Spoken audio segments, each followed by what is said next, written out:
It's a diamond necklace like no other. It's coming up for auction in Switzerland in less than 2 months, and it might have ties to the French Revolution.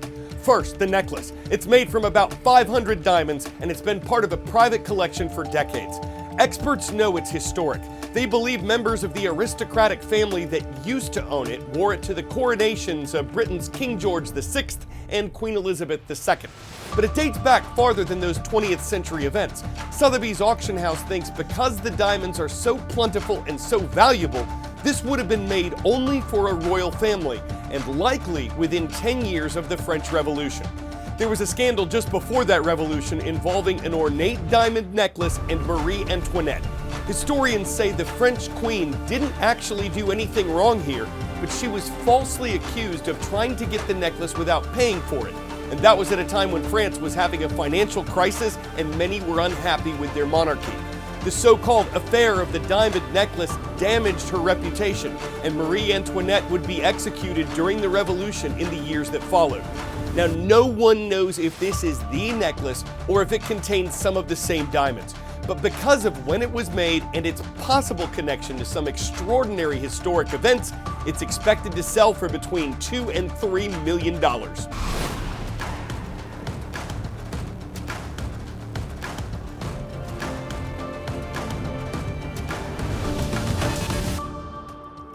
I'm Carl Azuz, and this is The World from A to Z, an independently produced, nonpartisan news show covering events from everywhere. One event featuring leaders from just about everywhere is the United Nations General Assembly, a gathering going on this week at the UN headquarters in New York. It's the 79th time the members have all gotten together, and there's a lot on their plates. Though the organization was established in 1945 with the goal of maintaining international peace and security, there are currently more wars and conflicts going on around the world than at any point since 1945. The fighting in Ukraine, the Middle East, and Sudan is a major focus.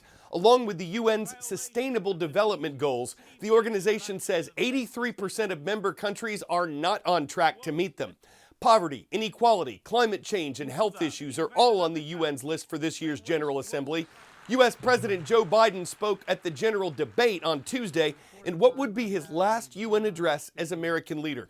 He highlighted America's support for Ukraine in its war against Russia. He pushed for a diplomatic solution to the conflict in the Middle East. He discussed the potential dangers of artificial intelligence, and he talked about his withdrawal from the U.S. presidential race.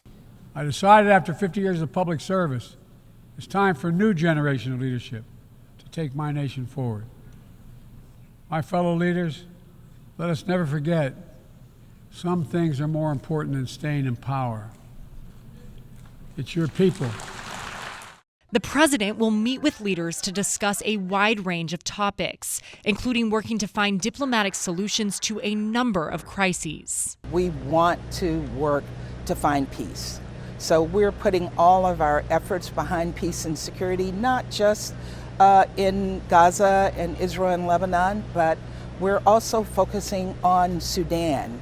We're focusing on Ukraine. And as Biden remains busy with an intense stretch of diplomatic engagements, attention on the world stage is already shifting to Vice President Kamala Harris and former President Donald Trump as leaders prepare for the future. They're trying to measure out Vice President Harris's foreign policy views and, of course, what they do know about former President Trump.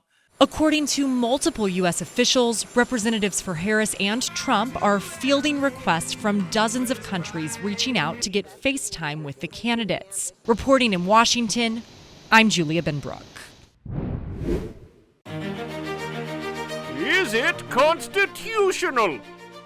The Bill of Rights, containing the first 10 amendments to the U.S. Constitution, was ratified at the same time as the Constitution. True or false? Answer here is false. Though the Bill of Rights helped get Americans to agree to the Constitution, the amendments that protected their freedoms were ratified 3.5 years after the Constitution.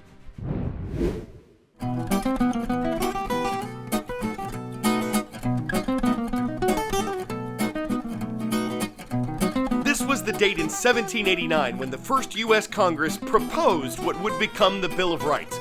There were originally 12 amendments. Congress passed 10 of them within a few months, and it was up to the states to ratify them. Moving back to 1513, historians believe this was the date when a European sighted the Pacific Ocean for the first time. The Spanish conquistador Vasco Núñez de Balboa was exploring Central America, and from a mountain peak there, he was able to see the Pacific. He called it the South Sea and claimed it for Spain. And moving forward to 1981, this was the date when Sandra Day O'Connor made history, becoming the first woman sworn into the U.S. Supreme Court. Appointed by President Ronald Reagan, she'd serve as an Associate Justice until 2006, and she continued to promote civic engagement afterward through work with organizations like iCivics. Word and out. Where would you find the epipelagic zone? Above the stratosphere? On Mars? In the ocean? Near Earth's core? This is the place where there's still enough sunlight for photosynthesis to occur in the ocean. Scientists estimate that more than 90% of marine life lives in the epipelagic zone, and a British company hopes to build an underwater research station that would allow scientists to live and work there. We couldn't find any public estimates about the costs of this or who would pay for it, but based on ocean research in general, it's likely to be highly expensive. A 3D animated model of what scientists envision as a way to better understand Earth's oceans. Deep, an ocean exploration technology company, hopes its new habitat system will allow scientists to actually live under the sea while studying the underwater world. Instead of multiple diving expeditions, a rotating crew of 6 would comfortably live at depths of 650 feet in this stationary base for nearly a month at a time. At least that's the idea.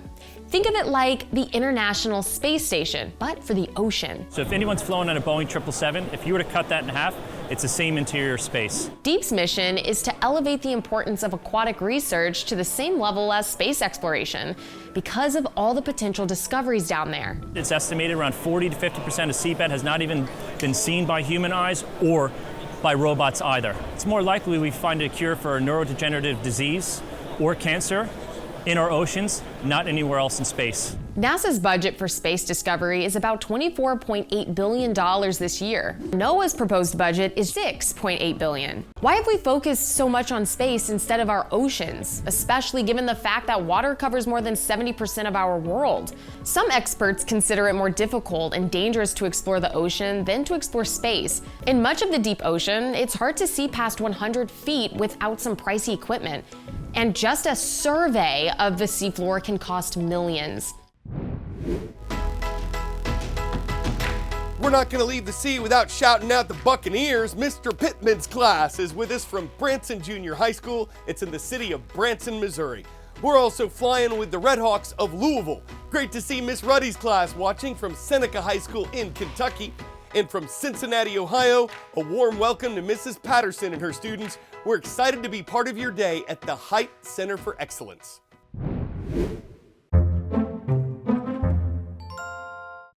It's been said that everything's bigger in Texas. Check out the size of the dog that was caught. Okay, all right, I thought it was funny. Anyway, this roaming ruminant, a Brahma bull, was recently recorded on camera, actually several in the neighborhood at night, and it wasn't totally harmless. One woman said she lost a plant. When I seen the whole thing had been chomped up, I was like, oh, who's got beef?